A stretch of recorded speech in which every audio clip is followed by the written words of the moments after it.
What's up, everybody? Welcome back to another episode of Unfiltered Waters. Today, Missy and I chat with the incredible Claire Curzan.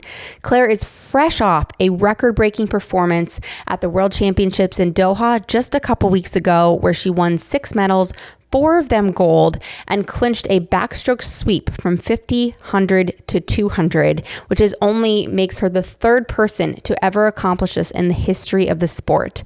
Claire shares her hot take on her performances, and then we take a trip down memory lane to now her perspective looking back on her 2021 Tokyo Olympic Games as a 17-year-old, earning a silver medal as a part of the 4x100 medley relay.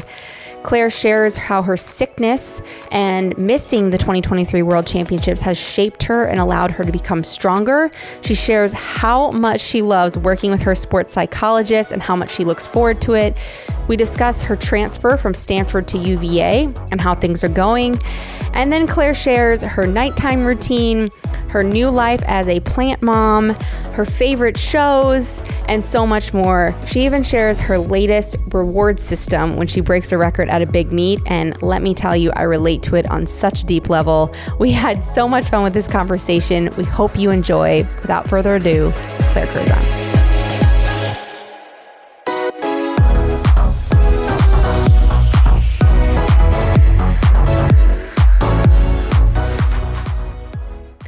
So one of the questions I get asked all the time by younger female swimmers is, how do I keep my hair healthy, especially when we're spending 2 to 4 hours a day in the chlorinated water? So some of my top tips are: always get your hair wet before you get in, rinse it immediately after every practice. I would always put my hair in Princess Leia buns. It makes it fit in your cap easier and it causes less breakage. And finally, using a product like Try Hard's pre and post swim that is a chlorine specific shampoo and conditioner. Try Hard's proprietary blend actually reduces chlorine absorption as well as keeps your hair nice and healthy and hydrated. We have a special code through our Unfiltered Waters podcast. It is UWATERS for 22% off site-wide. Go enjoy that healthy hair. We are so excited and honored to be sponsored by Little Words Project, a company whose founder and purpose means so much to us and to others. Little Words Project is a company with handcrafted bracelets with custom words or sayings that serve as wearable affirmations of our worth and everything we are capable of achieving. Each of their products have different inspirational words on them, and the idea is to wear your word for as long as you need it and then pass it on to someone who needs it more one day. The best part is they each have a unique code on their gold tag that can be used to connect your bracelet to their website, where you can track where it goes as it travels from wrist to wrist. I have a day-by-day bracelet that I gave to Missy, and it's a huge mantra for us as we started this podcast to take it day by day as we keep rolling forward. I have never taken it off. It serves as such an incredible reminder to truly take it day by day and to be proud of everything we've achieved up to this point and hope to continue to do so moving forward. So what are you waiting for? These make the best gift for yourself or for others. They're available online at littlewordsproject.com or in one of their 12 brick-and-mortar stores across the nation and in over 900 Target locations as well. Happy shopping. Claire Curzan, welcome to Unfiltered Waters. We're so excited to have you. Thank you so much for having me on.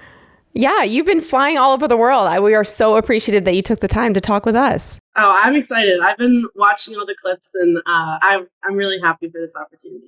Oh, thank you, hon. Well, like Katie said, we so appreciate it because we know it has been a whirlwind for you, and we are so excited. There's so much that we want to talk about, and we're so thankful for you making the time. But obviously, I think the place that we have to start that we're so excited about is Worlds and Doha, which was in February. And if you are either A, living under a rock, or B, not in the swimming community, which is completely okay, that's why we're here, Claire had the meet of her life at Doha at Worlds in February. She was the female athlete of the meet. She walked away with 6 medals, 4 gold, a silver, and a bronze, and became the 3rd person ever to sweep the 50, 100, and 200 in a single stroke at a single World. So just first off, congrats.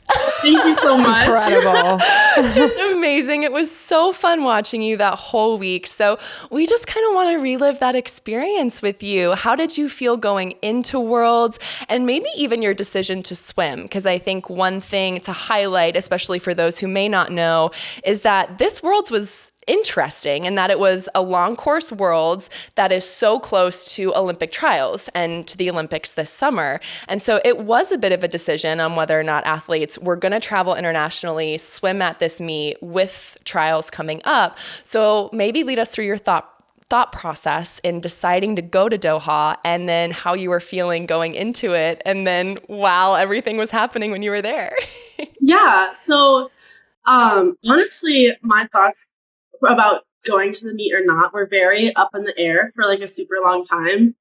Just because, as you said, it's a very interesting time. I don't think they've ever had long course worlds in February before. So it was like, is this too close to the Olympic trials? Like, obviously there's great domestic meets all year long. So I would have had great options either way. But ultimately, I trained with Kate Douglas and Jack Akins at UVA in our little kind of pro group thing. So they both were deciding on going. And so I think knowing that, and then also knowing that I think the college team at UVA would have taken a bit different of a direction just because they were getting ready for ACCs. So I was like, it would be, I think, more fun for me and more ideal to just be with Kate and Jack and take that experience to Doha. And it actually fell at a really great time just because Todd told me that he enjoys having this kind of prep meet in mid-year because his kids do really well when they go ACCs and then NCAAs. He's kind of mastered the whole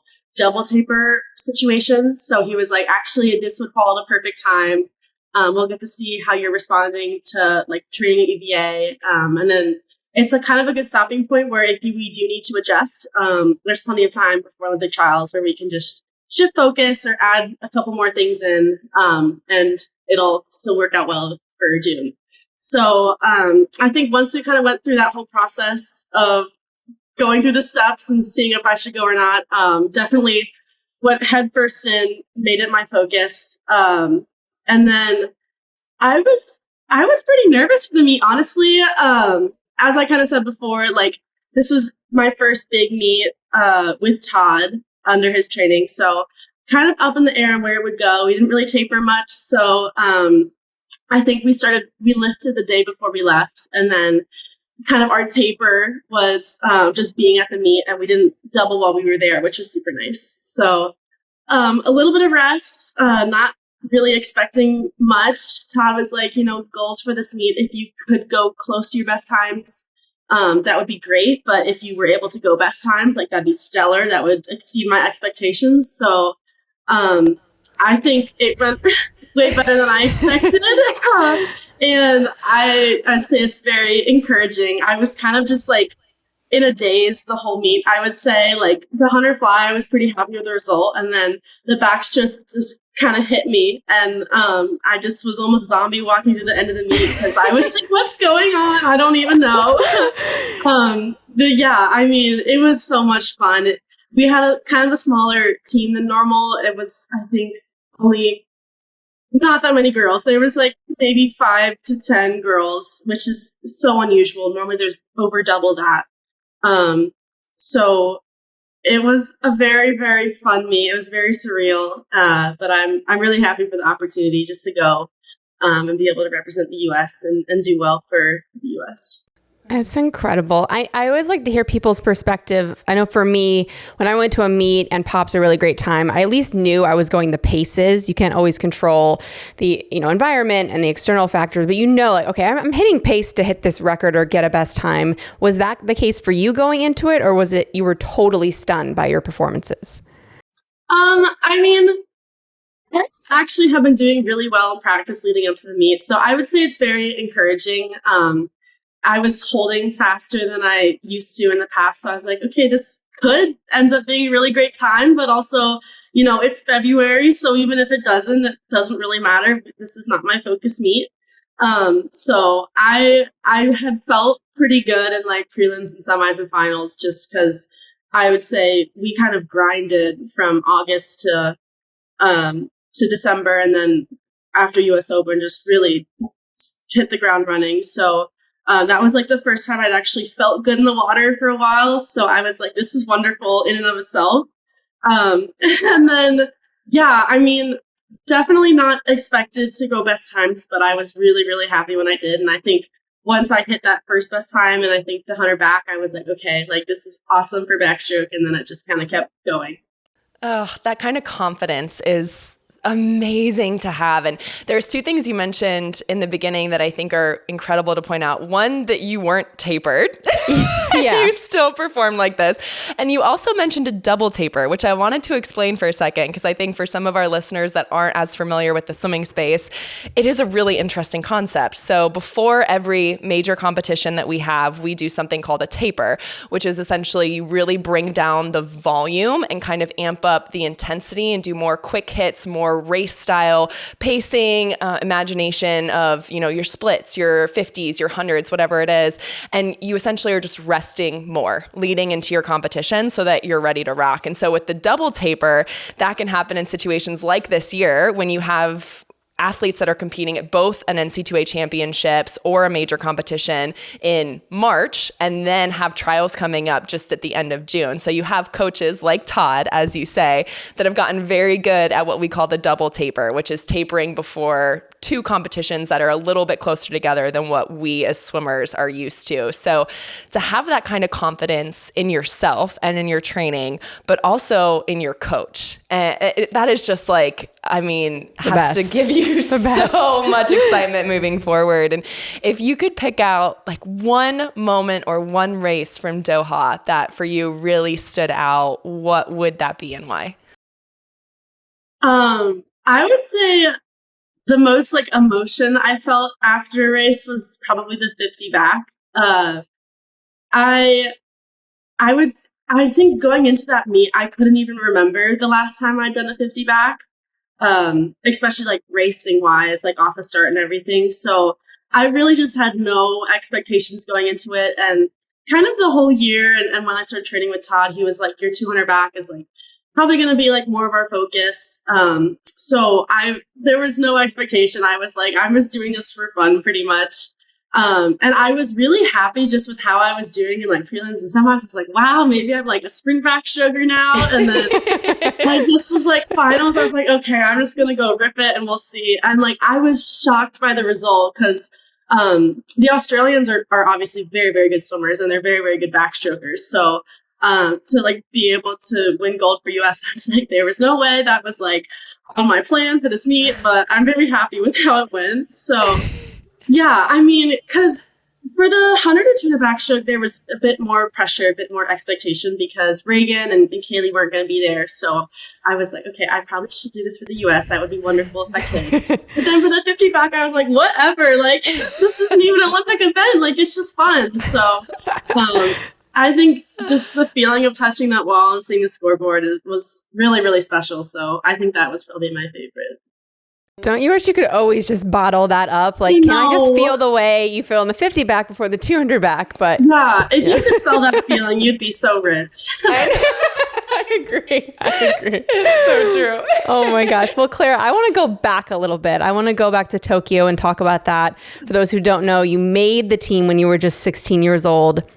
And then you turned 17 at the games. So maybe just talk to us a little bit about that experience. I know now you're essentially a veteran. You've been to world championships, you've been to the Olympics. So looking back on that now, having had all these experiences, what do you look back and think about?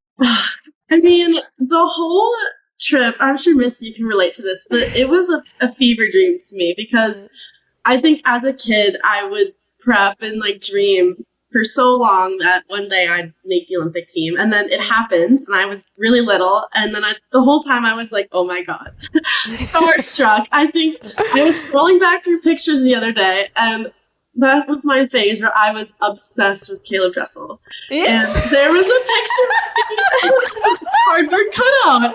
And even Alex and Gretchen Walsh are today. They joke with me. They're like, Claire, you were so obsessed with Caeleb. I was like, yes, because I don't know. I was so little and I was like, you are my idol and Ledecky is my idol. And the whole time I was like in a lane with Katie and I was freaking out because she got in my lane for like a practice in training camp. And I was like, I had like the best practice of my life. I was like, I gotta show up and show out for Katie. Wait, does Caeleb know about this? Because I'm so excited if this is breaking news. Does he know about this cutout? Okay, embarrassingly enough, not about the cutout. I think that's you might need to send us this. I'm pretty sure my coach. So I turned 17 at the training camp in Hawaii, and everyone like signed the birthday card, like as a gesture because like you're celebrating your birthday with the team. And my coach, I think, texted Caeleb or somehow like someone texted Caeleb and was like, "You got to sign Claire's birthday card." And I was like, "Oh my god, please don't ever tell him that." But yes. It's the greatest form of endearment. I'm sure he appreciates it so much, but I do.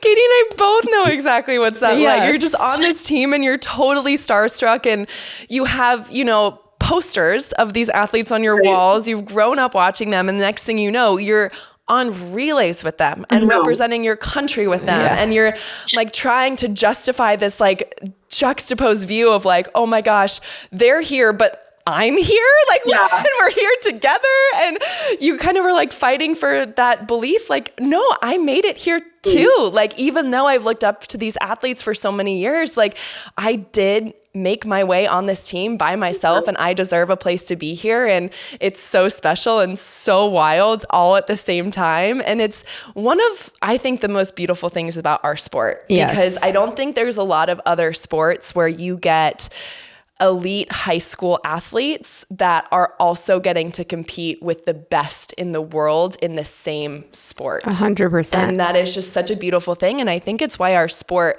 has the legacy that it does, is because you're able to have the veterans and the role models actually engage and work and become teammates and friends with the 15, 16, 17-year-olds that are on their first teams, and you just end up learning so much from them. So was there a person on that trip in particular that kind of took you under their wing and mentored you a little bit? Was it multiple people, or was it just kind of a general feeling being amongst Team USA? I think one thing that Team USA does a really good job of is kind of creating that feeling for all the youngsters. I know on that trip in particular, the veterans and captains did a great job of like banding together and saying, okay, we know that. I think most of them have actually been there before, where they're all little, and there was a pretty big cohort of teenagers and little kids on the team. So everyone definitely made an effort to like take us under their wing and give us tips. But I think Katie probably was the best role model to me. She does everything with such grace that like you can't help but want to emulate her. So just watching how she interacted with people and how she approached like a big meet like the Olympics, just like a pro, I think was probably the best learning experience for me, because I think just seeing her calm confidence is like almost helped me, because I try to do that now, because I mean, she deserves that. She's like literally the best swimmer in the whole entire world. But yeah, I'd say she was my role model. I love that calm confidence. And grace. Yes. Like those are, if I think about Katie, those are the first words I think about when I think about how she operates and interacts with people. Yeah. I mean, we're Katie fans too, so we get it. Who isn't? When you came home from that meet, looking back on it, what was your thought on your performances there, your takeaways when you, I mean, at that point, again, just 17 years old, did you kind of walk away with a little bit more of a fire under your belly, even though you had just accomplished a dream you'd had your whole life? Did it kind of leave you wanting more, as in, I want to do this again, I want to make another Olympic team? Definitely. I'm someone who's always kind of striving for more. So in the moment, I think so I competed 100 fly individually and then on a relay. And I had gotten 10th individually. And as like a kid, I was kind of used to like at my age group meets or other meets, like always making that A final. So it left me a little bit sad, because I was like, oh, I didn't make the A final. And that was like a big goal of mine. So definitely leaving me striving. And just kind of knowing that feeling and knowing that I have the experience now, I think that'll definitely help me hopefully going forward. Oh, 100%. And we both know what that is like very much as well. And you did that. You came back. Your Worlds in 2022 was incredible.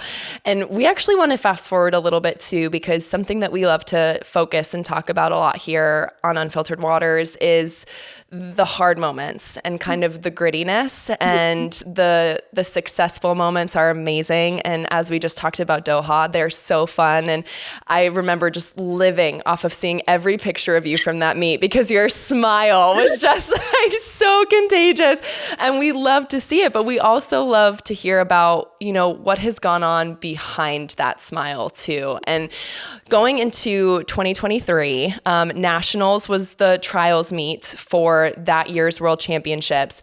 And you got very, very sick right before Nationals. You were hospitalized, you were on IV fluids, and you still made the decision to go and compete at Nationals, which is, I mean, to compete that many events at a meet when you're feeling 100% is so much on your body. But I really want our listeners to understand how mentally tough you had to be to still go to that meet and try. And even though you didn't make the team, you performed so well, not even for being sick, you just performed well, let alone what you had just been through in the weeks before. So maybe take us back through that a little bit. Your emotions when you found out you were that sick, having to stop, get treatment for it, your decision to still go and compete at Nationals, and just kind of what you learned through struggling through and persevering through that time. Yeah, so kind of the timeline. So I was at Stanford when I kind of started to feel ill, and then all of a sudden it just kind of hit me one day, and I was like, I called Greg in the morning. I was like, Greg, I can't go to practice. Like, I feel so terrible. And so it kind of escalated from there, and then eventually, like, my parents got involved, and both of my parents are doctors, and my mom's an ER doctor, so she's dealt with all this stuff before. This is kind of her thing. So she was like, "Okay, Claire, like, you gotta come home. Like, you just gotta like come home. Like, we can take care of you better. You'll be in your own bed. Like, everything will work out okay." And so I think at that point it was like maybe a week before the meet, I went home. I think I had been out of the water for many days. I like tried to get back in, and I maybe did 2,000 and got out. And I was like, oh gosh, it's just an extended taper, I guess. And then at some point at home, my mom was like, Claire, I really just don't think you should go to this meet. Like, you're not in the water. You're feeling terrible. Like, you should just like protect your body, protect your peace. Like, just stay home, and we'll try again next year. And I was like, and I think when she told me that is when I realized that I actually did really want to go, because it's almost like when someone takes something away from you, you realize how much you want it. So I was like, you know what? Like, let's just see how tomorrow goes. I'm already starting to feel better, Mom. Like, I just want to try. Like, just let me go, and I'll just try. So I did end up going. And the 100 free, the first day of the meet was so rough. Like, I think I went like 2 or 3 or maybe even 4 seconds slower than my best time. And I think that was a big shock for me, because I was like, okay, maybe this did hit me harder than I thought. But actually, I utilized my sports psych a lot at that time, because I was like, if I come to this meet, like, I made the decision to come, like, if I just did that on the 100 free, like, what should be my focus? I was a little lost, like, didn't make finals, and I was like, okay, I got to refocus, recenter, like, what is my goal? And so I think we discussed a lot about just being brave and like having courage, and knowing that you may fail but still trying it anyways. And I think I grew a lot in that area, because in pretty much every final I went into after that, I was like, I know this is going to hurt. I know there's an opportunity for me to not make the team, but I'm going to try it anyways, and I'm going to try my best. So the nice part is I don't think a 200 back will ever be that painful again. Silver lining. Thank goodness.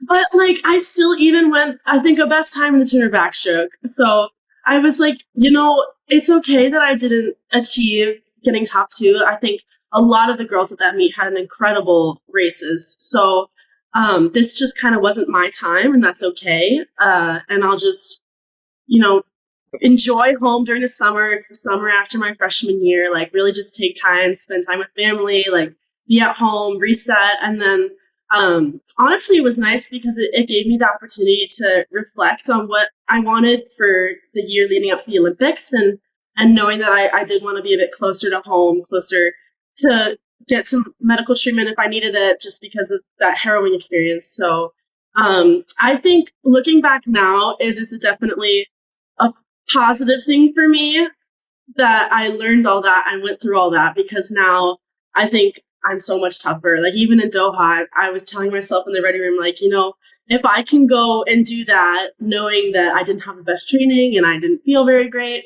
but I still went and tried it, like it's going to be so much easier here. And like, I'm so capable of it. So I think it was a tough meet for sure, but it was so great that the U.S. was able to qualify all the relays, and it was so fun watching the Americans. But I definitely think it was a great learning opportunity for me. Mm-hmm. I know. I always say like it's so nice to be able to but it's amazing to be able to get not a failure, but a hard moment or a curveball out of the way earlier in your career. Like mine was 15 at my first Olympics, but it kind of is like ripping the Band-Aid, right? Because then you're like, you show yourself, you prove to yourself, okay, I have the tools. This was really hard, but you got through it, right? You worked with your mom, you worked with your sports psych, and you showed yourself that now, if that happens again in your career, which sadly, right, there'll be things that come up, but you'll have that confidence. So I always say to our listeners, to anyone who asks, having a failure is almost a positive thing, like the way that you're speaking about it, because you've just proved to yourself that you're good to go. You'll fight through it, you'll get through it, and so it kind of takes the pressure off for the future. Yeah.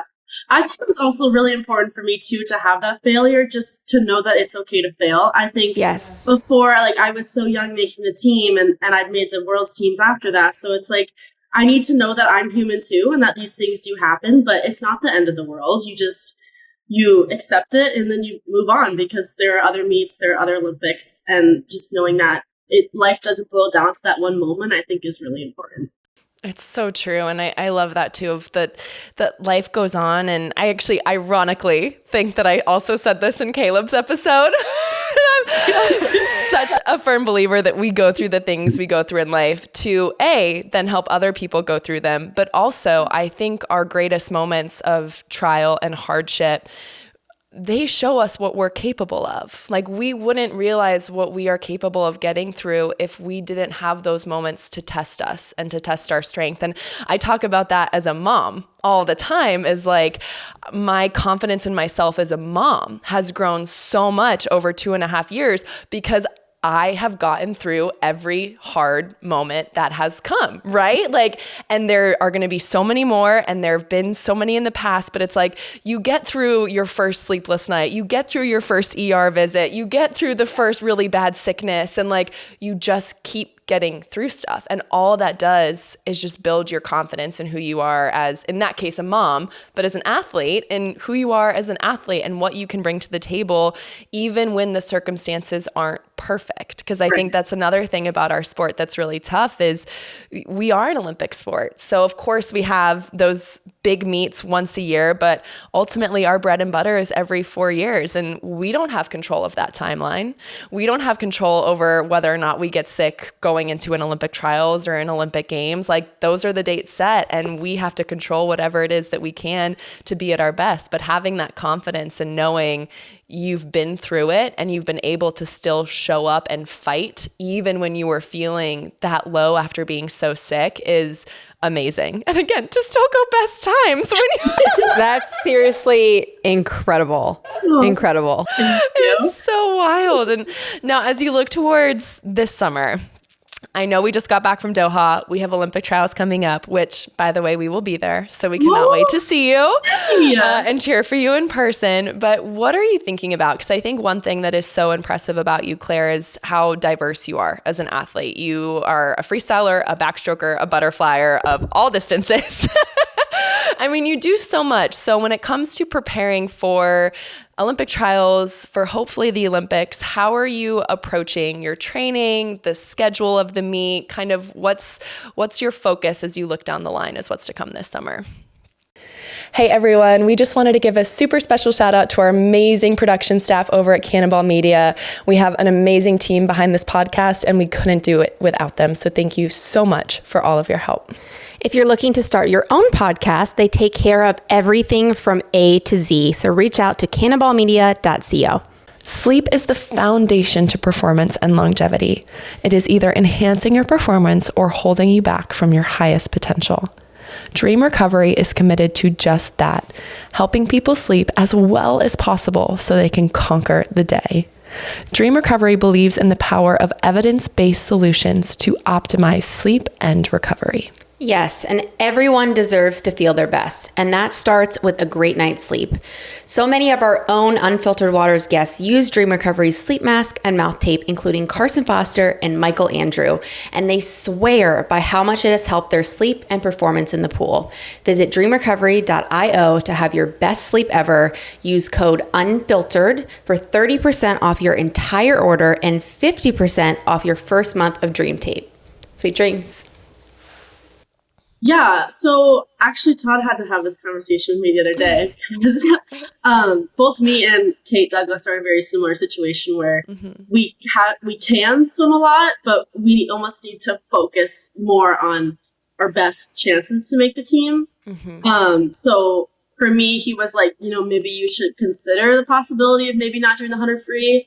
But then also like I enjoy that event so much. And so I obviously wouldn't want to give it up. So I think that's still something that we're discussing. But I definitely benefit because the meet is 9 days long this year. So that extra day, I think, actually lines my schedule up pretty nicely. But honestly, I was really, really pleased with my performances in Doha. And I think Todd was too. So I think he's doing some stuff behind the scenes to tweak my training, but he hasn't clued me in. So I'm just working hard. Just following. I think whatever he's concocted will end up well when we get to the Olympic trials. Yeah, can you talk about that? Because I think for people listening who maybe aren't as familiar with swimming, 9 days for a meet is not typical, other than at World Championships, the Olympics, and Olympic trials. Otherwise, it's usually 3 to 5 days. So when you're thinking about your schedule, I know you and I felt the same. It's a marathon. Like you're coming into day one in prelims and you're like, this is almost closer to 2 weeks than it is a week. Like it's such a long stretch. So on the mental side, obviously physically, you have that in the bank, you're taking care of that, you're super fit. But how are you thinking about approaching it mentally when you have so many swims, prelims, semifinals, finals going into a 9-day meet like this?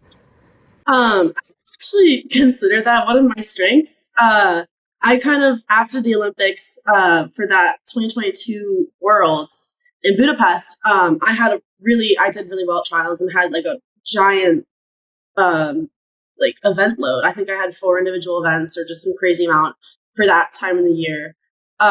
So just doing that meet and then short course Worlds, you also kind of have a bigger event load. And then even at Doha, this past February, just many, many events. So, I almost like it better because I like to be busy. And honestly, because I do 3 different strokes, I think it keeps it interesting for me because, I could have 100 fly on day 1 and 2, and then I get to have backstroke and then maybe freestyle. And so I think what I've learned is you can only just take it one day at a time and one race at a time. And what's nice is that you have prelims, semis, and then finals in those meet formats. So prelims, like you don't have to kill yourself. You just kind of have to advance. And then semis, you get a little better. And then finals is you obviously want to swim your best. So knowing that too, I think is helpful because, you can't win from prelims. You can only win from finals. So just making sure you're moving through the race as well and changing the races up, I think just keeps it interesting for me. And I don't know, I like being busy, so I like it better that we have those big event loads. It kind of takes the pressure off because there's a million different chances of some fast. Yes. That reminds me of Barcelona Worlds in 2013. I'm going to call out my parents. I had a ridiculous personal and relay event load while I was there. And my parents, bless their hearts, they never missed a session. So they were jokingly giving me a hard time when they came back because they were like, yeah, all the other parents actually got to see Barcelona. They were And they'd be asking us what we were doing that day, and we were going back to the pool. Oh, Mom and Dad, I'm so sorry. I know. I feel like there needs to be a little support group for all the multi-event athletes, the parents, yeah. because they're just like same for Beijing. My parents were just commuting to the pool, coming back to the pool, commuting to the pool. It's the same. So it's like they need a little like group together so that they can at least enjoy company while they're doing all the commuting. Exactly. And I know that, 400 IM was your baby. 200 back was mine. Do you have an event? I know you mentioned that you love Hunter Free, but is there an event to you that you're like, oh gosh, this is mine. Like, this is my baby? I would say historically, Hunter Fly, just because it's what broke me out onto the scene. But lately, I have been loving the 200 backstroke, and I'll argue with my friends because they're like, oh no, like 200 backstroke is like the worst 200. But I'm like, in a kind of a weird way, I enjoy it. Like, I kind of like the pain at the end. I don't know, but it's kind of like a different event, and it's 2 minutes of fun. Normally I'm in there only for a little bit, so I got to make it worth my parents' while. No, of course I understand it, but there's something about like getting into a rhythm in the 200 back that you can't do in the 100 or the 50, because the 100 and the 50 are just such pure sprints that when it comes to the 200, you're constantly pushing, but you can almost settle into your stroke in a way that you can't do, or that I couldn't do in the 50 or 100. That made me love it so much. Like, definitely thought it was the most painful of the three, but there are those sweet moments in there where you just feel like so calm and confident, throwing it back to Katie, of just like so good and loving that feeling. And were there moments like that in the 4 a.m. or were there? I'm just sitting here. I'm like, I'm just going to keep my mouth shut because I don't know what you guys are talking about. Like a rhythm. What is this? She's like, I was just surviving. I'm just like, I am in pain. No, I mean, I will say, I think freestyle, like 400 free, I would say is probably similar. You get into a rhythm, you have that easy speed. You're like, yes, I'm hitting this. So I understand on that level. I never got into what you guys are talking about in a 200 back ever, but great for you guys. But I understand on some level what you're talking about. We can separate and talk about the two back later. But I'm so happy to hear that you're loving training so much, and Todd at Virginia. And that was something we wanted to touch about too, because we know that it's always a really big decision to change teams. And you had an amazing season at Stanford, and we know that Greg is an incredible coach that we all love. And it was a big decision for you to decide to go to Virginia. So if you wouldn't mind walking us through that decision, and you've definitely spoken about it, but how it's going so far. I mean, you are surrounded by just an unbelievable training group there in Virginia, of course, an amazing coaching staff, and what that transition has been like for you. Yeah, I mean, it definitely was the hardest decision of my life. I think I can easily say that, and I think I can probably stand with that for a while, just because my experience at Stanford was amazing. It was just a great freshman year. I loved Greg. I loved the team. And outdoor swimming, I'd never done it before, so it was very, very fun. A little cold in the winter sometimes, but there was nothing better in the summer when you could just bike to the pool and it was like beautiful outside and you were training. And honestly, I'm still like getting benefits from it, because in Doha, like the ceiling was a bit crooked, but I was like, I can swim outdoors. I can swim anywhere. So awesome. It's still helping me to this day. But yeah, I think the biggest thing for me, I'm definitely a homebody. So I think having that accessibility of being able to drive home was a big factor in the decision, and being close to, medical support if I needed it. But I was nervous for the transition, and I was proven wrong because it was so great. The team was really, really welcoming. And I had pretty high expectations because I loved all of my teammates at Stanford, but everyone welcomes me with open arms here, which I'm very grateful for. And it's been great. I've gotten to train with pretty much everyone. I've kind of bounced around groups, which has been fun. So I get a little of everything. Sometimes I'm in that 4 a.m. group, which I'm always asking myself, why am I here? But apparently it's good for me. So, but yeah, it's been great. And are you living solo, or are you living with a group of girls? I am living. So I kind of came over at a weird time, so all of the rooms were occupied, unfortunately. But I'm riding solo, but I actually love it. I enjoy living alone. I need my little me time at night, so I feel like you and I are very similar. I'm getting a lot of like homebody, check. Yeah. Needs me time, check. Turn her back rhythm, check. Meanwhile, I'm like, no, I need people. It is very fun. I do kind of get FOMO sometimes when I see them all together in the apartments, but I have a very specific bedtime routine that I need to follow. So that's a non-negotiable for me. Yes, I've heard about this. Tell us more about this bedtime routine that you have. Oh, well, now it's gotten even more specific, actually, that I'm living alone. Maybe I should go get some roommates, but... Missy's going to be like, I do all of these things. Yeah, I'm like, oh no, yep, done. Well, now I've actually gotten to a really good rhythm of like recovery. It's become a priority of mine this year. So I'll actually eat dinner while in my Normatex, which is great. Love that.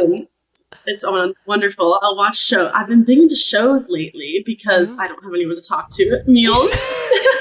So I'll watch a show. And then I go to bed just super, super early because I need a lot of sleep at night. And surprisingly, I don't nap.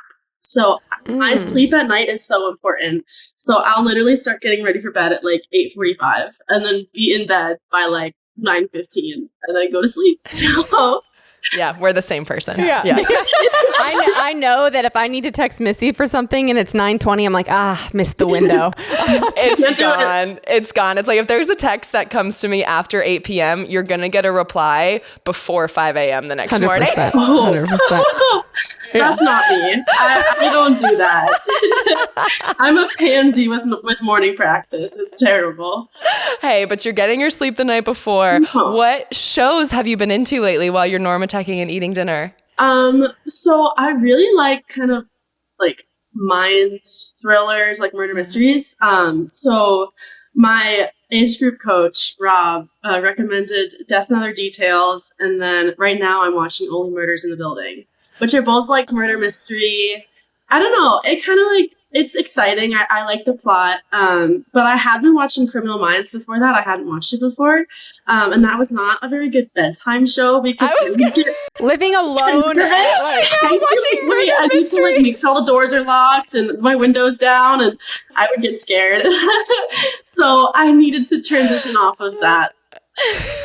That's a good call. I'm the biggest baby when it comes to any kind of scary movie. Like I still, okay, you joked because her dog, Allie, she has a Frenchie. Yeah. And I walked in the house and she had a blanket over her head and she looked like E.T.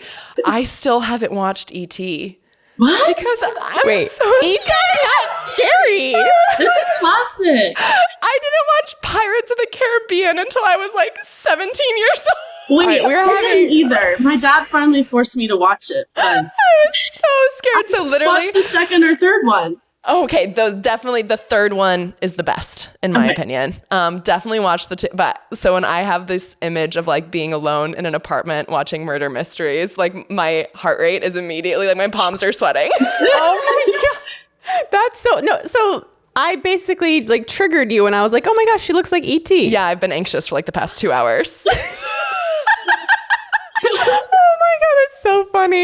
That's so funny. Oh my gosh. It's so fun hearing that you still like have these things. I mean, you're still 19 years old now? Mm-hmm. Yeah, 19 years old. I mean, you're still a teenager. And how far away are you from family? You said your driving distance? It's quick. I actually just came back up this weekend. I was home for a little bit. Perfect. You know, that's so awesome. It's like 3 hours and 15 minutes. Okay. Maybe Amazing. if you speed, you can go a little faster. We don't do that. I try to not get ticket. So you get to see your family a lot, which I know is so important to you. What else does Claire like to do that keeps you 19? What are the things that you do for yourself that really kind of ground you? That's a tough question because I would say a lot of my time lately has been at the pool. But, and this will make me sound like a complete nerd, but I really, really enjoy reading. So I buckle down and get through a couple books. I've been expanding my genre. I'm not only reading fantasy anymore. I'm reading How to Win Friends and Influence People. That's a good one. Recommended it, so I was like, okay, I should read it. And it's actually been a really, really good book. I would recommend it to anyone who's interested, but definitely reading, watching shows now. I'm expanding. And then lately, I've been taking care of plants to fill my apartment. That's hard. It's been stressful because I wouldn't consider myself to having a green thumb, but I've been keeping them alive. And I think that's pretty impressive. I've never kept a plant alive before. It's been with me since August. Wow. So that's legit. Well, especially when you travel too. No, I feel like that makes it so hard. Methods to keep watering them. I had to give them to a friend for when I was in Doha because I was going to be gone for like a month. So I had to get creative for sure. Do you have, I mean, there's different, I've learned, variants of plants. Like a snake plant is the least high maintenance plant out there. It's like you throw some water his way and he's good. Yeah, you should get that one. You're like, oh, what type of plants do you have? I have no idea. I'm going to be honest with you. I have no idea. My dad got them for me when I first moved into the apartment because he's like, your apartment's a little bare and depressing, so let me get you plants. And I thought they were going to be fake plants just to like fill some space, get some greenery in there. And they turned out they were real. And I was like, Dad, I can't take care of these. Like, I've never kept a plant alive before, even a cactus when I was younger. Like, I can't keep plants alive. So then it almost became a challenge for like how long, because they made it through the first month and it started to turn a little brown. And I was like, oh no. So I buckled in and they're alive now. So I got to keep going until they eventually die. But I have no idea what they are. All I know is that when they start to droop a little bit, I'll put some water in. They were looking a little rough when I got back, so I tried some coffee grounds. I heard that's good for them. But I've yet to see results from that, so I'll keep you updated. Jury's still out.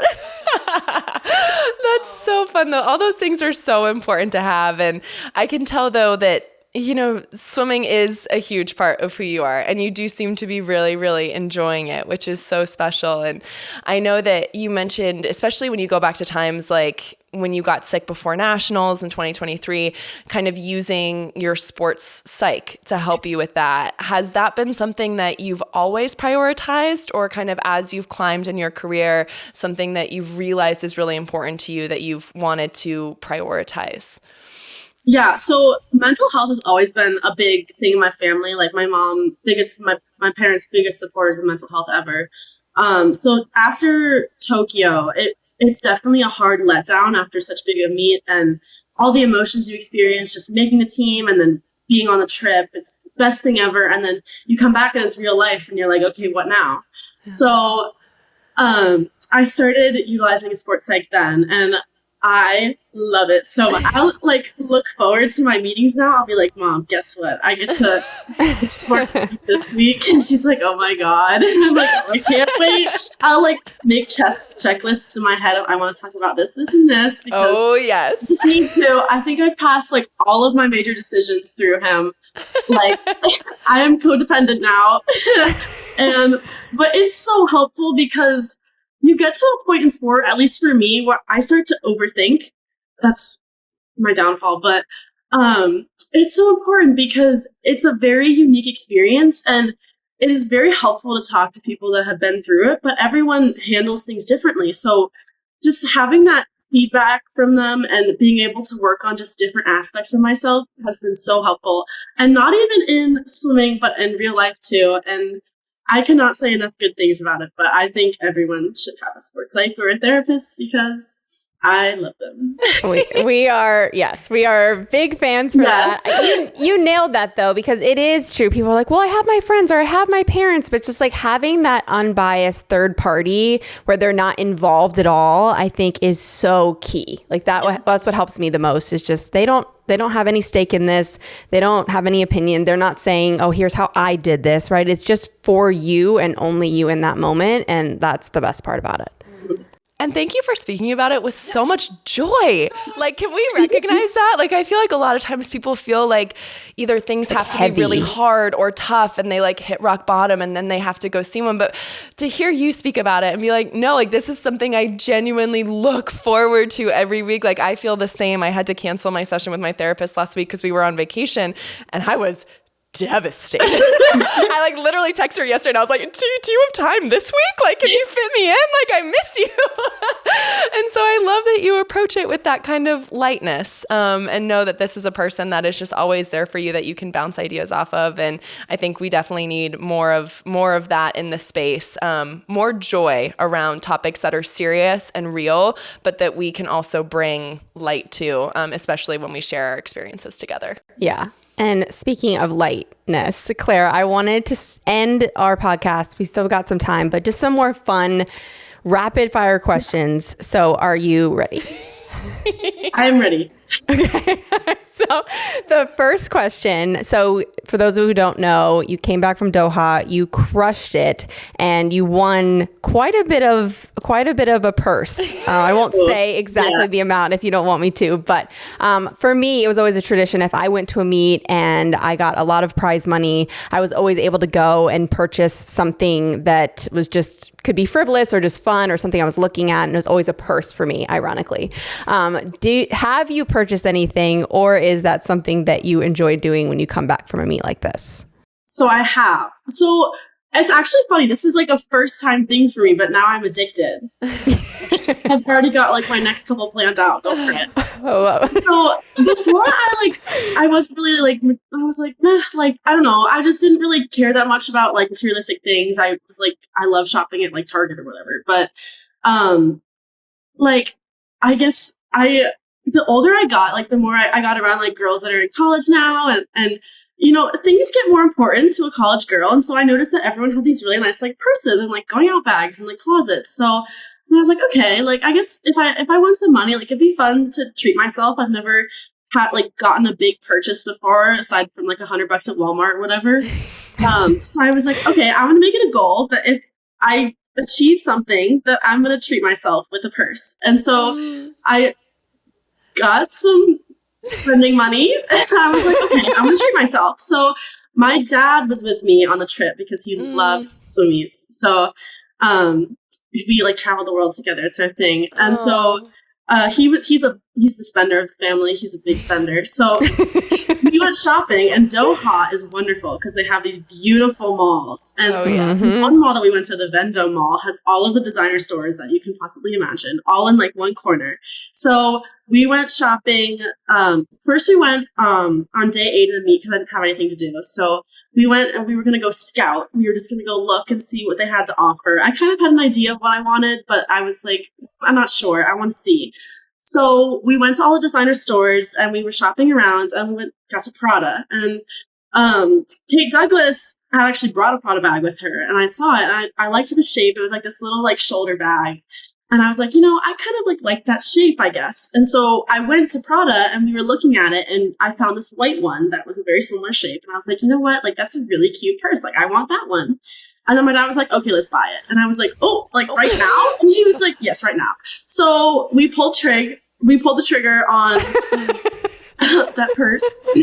And it was very shocking, but it was so fun. And then I was kind of addicted. So the next day was like our designated shopping day. So then we went to Nike, and I got this. So Todd is a really big shoe fan. So he's got me into shoes. And so I went and I got some low dunks, which is like the new thing. Oh yeah. So I got 2 pairs of those because obviously one would not cut enough. it. Yeah, I was obviously. like, just get both. And I was like, okay. So When can we go shopping with your dad? I love his mentality. This enabling I am here for. And then my dad was like, well, you got a purse. You kind of need a wallet to go with it. So then we went shopping for a wallet. And I ended up getting a Gucci wallet. And I was like, oh my God, this is the most money I've ever spent. Like, I still kind of have anxiety about it because I was like, that's so much money. But I already have my bag picked out if I make the Olympic team. Claire, I did that exact same thing in 2008. I went like at training camp at the Olympics. I already knew there was this special Louis Vuitton that I was going to go get, and went there like day 2 of training camp. Yes. So You earned it. You deserve it. That's amazing. Okay, we are going to need pictures of the Prada bag and the Louis Vuitton bag. And the Gucci wallet. And the Gucci wallet. But it's true though, having those little things, like it's really special. And then every time you look at that purse, that is going to bring you back to that time and that performance, which is it's so special. Oh, I love that so much. Okay, one more rapid fire. The most embarrassing moment you've had thus far, other than the cardboard cutout of Caeleb Dressel on the national team. Oh, that though, like that's me. I mean, I love it. You can send it to you guys. Please send it. My camera roll the other day, and I was like, "Oh my god!" I remember that exact moment. My coach took the picture. He was like, "Oh my god, Claire, it's Caeleb. Go take a picture." And I was like, "Oh my god, yes, sure." So it was at Olympic trials too, which is even worse. But that's amazing. I would say that it's hard to think off the top of my head. I know. I definitely did something really embarrassing at training camp. I was a freak because I was so starstruck. I almost had to prepare for this. What about making it different, like the craziest thing that happened at training camp for you? For me? Yeah, or anyone else. You could throw someone under the bus. Oh, I don't think I'd do that to them. Okay. Actually, gosh, I'm flat. I can't perform for you guys. What the hell? I can't think of anything. You were fine. We can always I go swear to God, there's gonna be some. I'll probably text it to you if I remember. I know. But I'll be thinking about it all of practice tonight. You'll be like in the middle of the set, like, oh, that was it. Found it. I'll just text it to you guys. That's perfect. That's perfect. We will go to our final 3 questions, which we do at the end of every episode. And these ones are still hard, but hopefully a little bit less so. So the first one is, what is a moment within the sport of swimming that has brought you the most amount of joy?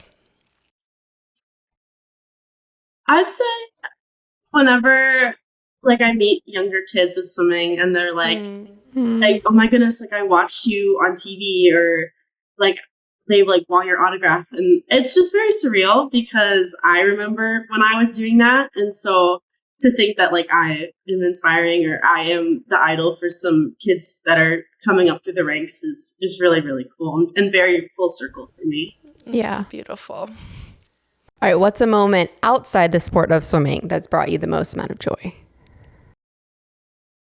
I love family time. So when swimming doesn't get in the way, we always go on very fun family vacations. And so I think I really, really enjoy those. Is there one family vacation in particular that stands out?